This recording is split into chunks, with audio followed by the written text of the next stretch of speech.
C ಇದು ಸ್ಟಾರ್ಟಿಂಗಿಂದನೇ start ಮಾಡೋಣ. Ramya ma'am ಅವ್ರ ಒಪಿನಿಯನ್ನ ಸೋಷಿಯಲ್ ಮೀಡಿಯಾನೇ ಹೇಳಿದ್ರು. ಸೊ ಅದಾದಮೇಲೆ ಕಮೆಂಟ್ಸ್ಗಳು ಸ್ಟಾರ್ಟ್ ಆಯಿತು. ಆ್ಯಂಡ್ ಮ್ಯಾಮ್ ಹೇಳ್ದಂಗೆ ತುಂಬ ವಲ್ಗರ್ ಆಗಿ ಮೆಸೇಜ್ ಮಾಡಿದ್ರು ಅಂತ ಹೇಳಿದ್ರು. ಸೊ ಅದಾದ್ಮೇಲೆ ಕಂಪ್ಲೇಂಟು ಕೊಟ್ಟರು. ನಾವು ಎಲ್ಲರೂ ಅದನ್ನು ಕೇಳೇ ಬೇಜಾರಾಯಿತು. So we are all with Ramya ma'am ಅಂತ ಹೇಳೋದಕ್ಕೆ ಇಷ್ಟಪಡ್ತೀನಿ. ಬಟ್ ಎರಡನೇ ವಿಚಾರ ತುಂಬ ಬೇಜಾರಾಗಿದೆ. ನಮ್ಮ ಪ್ರಥಮ್ ಸರ್ ಆ್ಯಂಡ್ ಅವ್ರ ಬಿಹೇವಿಯರು ಈ ವಿಷಯದಲ್ಲಿ ಜೆನ್ಯೂನ್ ಆಗಿ it is our duty. And also ಈ ವಿಷಯದಲ್ಲಿ I stand with Darshan sir. Because 3 ವಿಷಯ ಇದೆ. ಫಸ್ಟ್ ಒನ್ನು, ಪ್ರಥಮ್ ಸರ್ಗೆ ಯಾರು ಮಚ್ಚಿಟ್ರು, ಹಾಗೆ ಟ್ಯಾಗ್ ತೋರಿಸಿದ್ರು, ಏನೋ ಥ್ರೆಟ್ ಮಾಡಿದ್ರು ಅಂತ ಹೇಳಿದ್ರು. ಎಲ್ರಿಗೂ ಅವರೇ ಹೇಳಿರೋದು. ಅದಾದ್ಮೇಲೆ ಅವ್ರು ಯಾರಿಗೋ ಸಪೋಸ್ಡ್ಲಿ ಎಲ್ಲ ಅವರೇ ಹೇಳಿರೋದೇನೆ. ಕಾಡೂನವ್ರು ಫೋನ್ ಮಾಡಿದ್ರು, ಕಂಪ್ಲೇಂಟ್ ಕೊಡಬೇಡ ಅಂತ ಹೇಳಿದ್ರು. ಅವರು ಕಂಪ್ಲೇಂಟ್ ಕೊಟ್ಟಿಲ್ಲ, ಫೈಲ್ ಮಾಡಿಲ್ಲ, 2 days ಸುಮ್ಮನೆ ಇದ್ರು. ತುಂಬ ವಿಚಾರವಂತರು ನಮ್ಮ ಲಾಯರ್ ಜಗದೀಶ್ ಸರ್. ಪಾಪ ಅವ್ರು ಹೇಳಿದ್ರು ಕಂಪ್ಲೇಂಟ್ ಕೊಟ್ಬಿಡಿ ಅಂತ. ಅದಾದಮೇಲೆ ಮಾತು ಕೇಳಿಲ್ಲ ಅಂತ ಇನ್ಫ್ಯಾಕ್ಟ್ ಪ್ರವೋಕು ಮಾಡಿದ್ರು, ಹೆಸರು ಚೇಂಜ್ ಮಾಡ್ಕೊಂಡ್ಬಿಡೋದು ಅಂತ. ಐ ಥಿಂಕ್ ಹಿ ನ್ಯೂ ಫ್ಯೂಚರಲ್ಲಿ ಏನಾಗುತ್ತೆ ಅಂತ. ಅವ್ರ ಮಾತು ಅವ್ರು ಕೇಳಬೇಕಿತ್ತು ಅಂತ ಒಂದು ಅನ್ನಿಸ್ತು ನಮಗೆಲ್ರಿಗೂ. ಸೊ ಅದಾದಮೇಲೆ ತುಂಬ ಅಬ್ಯೂಸಿವ್ ಆಗಿ, ತುಂಬ ರೆಸ್ಪೆಕ್ಟ್ ಇಲ್ಲದೆ, ಅದೇನೋ ಚಿಟ್ಕೆಲ್ಲ ಹೊಡ್ಕೊಂಡು ವಿಕ್ಕು ಅದು ಇದು, ಇಟ್ ವಾಸ್ ನಾಟ್ ನೆಸೆಸರಿ ಅಂತ ಅನಿಸುತ್ತೆ. ಸಿ,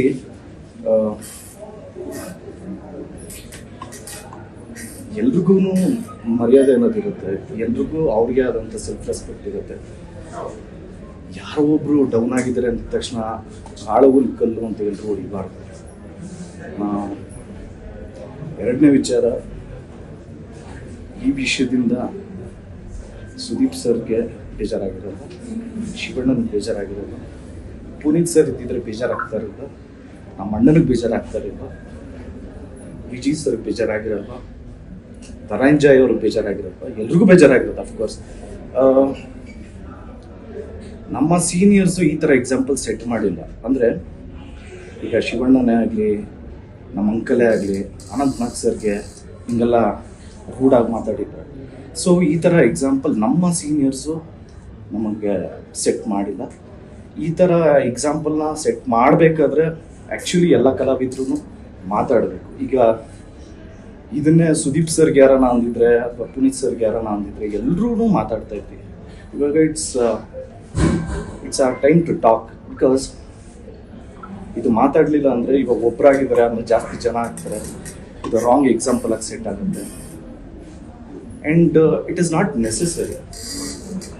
ಮೂರನೇ ವಿಚಾರ ಬಂದು, ಬಸ್ ಯಾರು ನಿಮ್ಗೆ ಥ್ರೆಟ್ ಮಾಡಿದ್ರೋ, ಯಾರು ನಿಮಗೆ ಬೆದರಿಕೆ ಹಾಕಿದ್ರೋ, ದಯವಿಟ್ಟು ಅವ್ರ ಮೇಲೆ ನೀವು ಆ್ಯಕ್ಷನ್ ತೊಗೊಬೇಕು. ಅದು ಬಿಟ್ಟು ಇಲ್ಲ ನಾನಿಲ್ಲಿ ಏನಾದರೂ ಉಪವಾಸ ಮಾಡ್ತೀನಿ, ನೀವು ಬಂದು ಸ್ಟೇಟ್ಮೆಂಟ್ ಕೊಡಿ ಅಂತ ಹೇಳೋದು,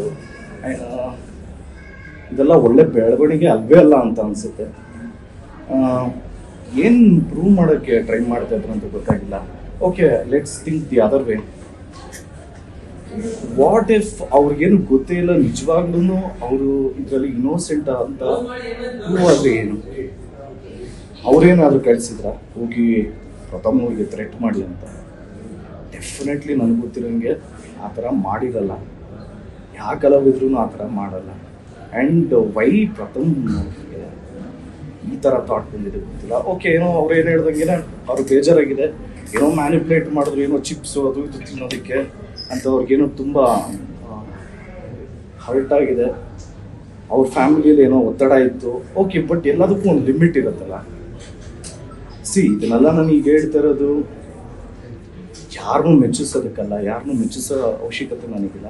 ಆ್ಯಂಡ್ ಯಾರ ಟೆನ್ಷನ್ ಸೀಕ್ ಮಾಡೋ ನೆಸೆಸರಿನೂ ಇಲ್ಲ.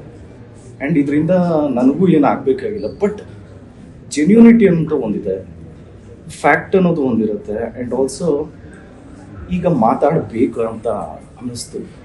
ಇನ್ಫ್ಯಾಕ್ಟ್ ನೀವುಗಳೆಲ್ಲ ಕೇಳ್ತಾ ಇರೋದಕ್ಕೆ ಮಾತಾಡ್ತಾ ಇರೋದು. ಇಲ್ಲಾಂದರೆ ಇಲ್ಲ, I don't know how to react. But ಏನೇನು ಆಗಿದೆಯೋ ಇದೆಲ್ಲ ತಪ್ಪು. ಪ್ರಥಮ್ ಸರ್ಗೆ ರಿಕ್ವೆಸ್ಟ್ ಮಾಡ್ಕೊಬೋದು ಅಷ್ಟೇ. ನಾವು ಒಂದು ಸ್ವಲ್ಪ ದೊಡ್ಡ ಬ್ರೇಕ್ ತೊಗೊಳ್ಳಿ ನೀವು. ಅಂದರೆ ಬ್ರೇಕ್ ಅಂದರೆ ಒಂದು ಸ್ವಲ್ಪ ಮೈಂಡ್ ಕಾಮ್ ಮಾಡ್ಕೊಳ್ಳಿ. ನೀವು ನಡ್ಕೊಂಡಿರೋ ರೀತಿ, ಚಿಟ್ಕೆ ಎಲ್ಲ ಹೊಡೆದಿದ್ದು, ತುಂಬ ಕೆಟ್ಟ ಮಾತಾಡೋದು. ಅವ್ರಿಗೂ ಫ್ಯಾಮಿಲಿ ಇರುತ್ತೆ, ಎಸ್ಪೆಷಲಿ ಅವ್ರ ಮಗನೂ ಟೀನೇಜರು. ಪ್ರತಿ ಫ್ಯಾಮಿಲಿ ಇರೋದು, ಪ್ರತಿಯೊಬ್ಬರು ಮಕ್ಳಿಗೂ ಅವ್ರ ತಂದೆನೇ ಹೀರೋ. ಈಗ ಸ್ಟಾರು ಅದು ಇದೆಲ್ಲ ಬಿಟ್ಬಿಡೋಣ, ಎಲ್ಲ ಮಕ್ಳಿಗೂ ಅವ್ರ ತಂದೆನೇ ಫಸ್ಟ್ ಹೀರೋ. ಸೊ ಆ ಹೀರೋ ಬಯಸ್ಕೊತಾ ಇದ್ದಾರೆ ಅಂತ ಟಿ ವಿಯಲ್ಲಿ ಅವ್ರ ಮಗ ನೋಡಿದಾಗ ನಿಜವಾಗ್ಲೂ ಯಾರಿಗೇ ಆಗಲಿ ಎಲ್ಲ ಫ್ಯಾಮಿಲಿಗೂ ಹರ್ಟ್ ಆಗುತ್ತೆ. I don't think he should have done this. Everything is blown out of proportion ಅಂತ ಅನ್ಸುತ್ತೆ. ಏನೇನಾಯಿತು ನಿಜವಾಗ್ಲೂ ಇದೆಲ್ಲ ಆಗಬಾರ್ದಾಗಿತ್ತು. ಆ್ಯಂಡ್ ಐ ಆಮ್ ಸರ್ಪ್ರೈಸ್ಡ್ ಯಾರೂ ಇದ್ರ ಬಗ್ಗೆ ಮಾತಾಡ್ತಾ ಇಲ್ಲ ಅನ್ನೋದು. ನಿಜವಾಗ್ಲೂ it is a surprise.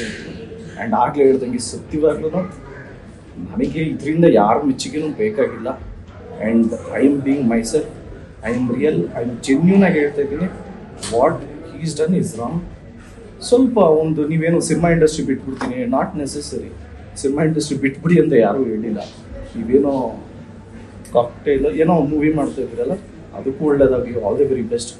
But ನೀವೇನು ಕನ್ಕ್ಲೂಷನ್ಗೆ ಬಂದಿದ್ದೀರೋ ತನಿಖೆ ಆಗಲಿ. ಇನ್ಸ್ಪೆಕ್ಟರ್ ಬೈಯೋದು, ಓದಿ ವಿದ್ಯಾವಂತರು ಸ್ಥಾನದಲ್ಲಿದ್ದಾರೆ ಅಂದಾಗ ಕಿಟಕಿಯಿಂದ ಬೈಯೋದು, ಅದೆಲ್ಲ ನಾನು ನೋಡಿದೆ. Not at all necessary. And thank you so much. Sir, ಈಗ ಇದಕ್ಕಿಂತ ಜಾಸ್ತಿ ಇನ್ನು ಕೆದಕ್ಬಿಡಿ. ಅಥವಾ ಬೇರೆ ಯಾರೋ ಕಮೆಂಟ್ ಮಾಡ್ತಿದಾರೋ ಅಥವಾ ಟ್ರೋಲ್ ಮಾಡ್ತಿದಾರೋ ದರ್ಶನ್ ಆಗಿ, ಇಲ್ಲ ನೀವು ಒಬ್ಬ ಆಕ್ಟರ್ ಆಗಿ, ಸ್ಟಾರ್ ಹೀರೋ ಆಗಿ, ಯಾರು ಮಾಡ್ಬೇಡ್ರಪ್ಪ, ಹಂಗೆ ನನ್ನ ಫ್ಯಾನ್ಸ್ ಆಗಿರ್ಬೋದು, ಬೇರೆ ಯಾರು ಆಗಿರ್ಬೋದು, ಈ ಥರ ಮಾಡಂಗಿಲ್ಲ, ಹೆಣ್ಮಕ್ಳ ಬಗ್ಗೆ ಮಾತಾಡಂಗಿಲ್ಲ ಅಂತ ಹೇಳ್ಬೋದಾಗಿತ್ತ ದರ್ಶನ್ ಅವರಾಗಿ?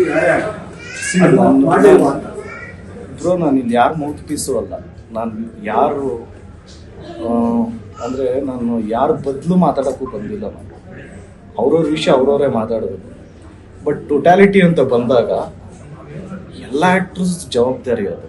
ಡೆಫಿನೆಟ್ಲಿ ಪುನೀತ್ ಸರ್ ಇದ್ದಿದ್ರೆ ಬೇಜಾರಾಗ್ತಾರೆ ಈಗ.